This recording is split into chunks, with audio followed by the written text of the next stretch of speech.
There is definitely a need to integrate digital twins into smart cities. I mean, in order to operate smart cities effectively, in order to be able to understand the behavior of buildings, asset, infrastructure, but also residents and citizens, we have to integrate digital twin into smart cities.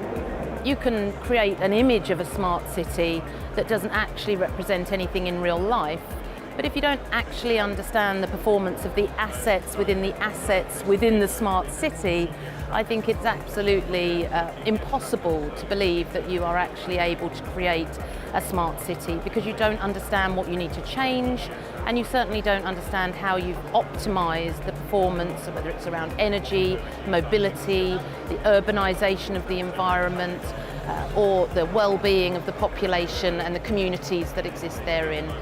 I would argue that a smart city is a digital twin. The game changer for me is when you give the digital twin a really, really good user interface.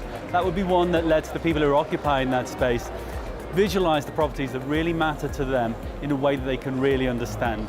From a practical point of view, this idea of looking at how a smart city benefits its residents, because ultimately being a smart city is about how you help to serve the people within the city, which means making informed decisions, and by having the information that you can glean from those systems that make up those digital twins, it helps you make much more informed decisions about the changes that need to happen in that city. Being able to actually show off how your place is thriving, how it's consuming natural resources, where the bottlenecks are, it allows you to start the conversation with us, the citizens. It starts to bring the place to life. You can start comparing your twin with your neighbour's twin, and then you can start comparing and contrasting.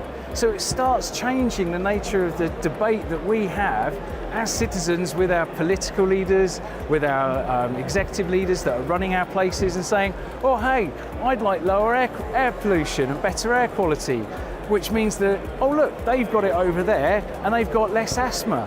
You know, and the twin is telling the story of what's happening in your place, because it's highlighting the complexities and the interoperability and the interrelationships between different things and different systems.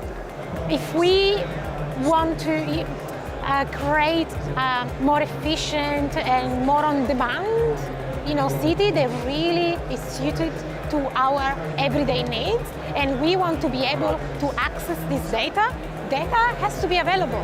And at the moment, it's not. And one way of making that available is by creating these ecosystems of digital twins, and by sharing this information, which ultimately is creating our smart cities.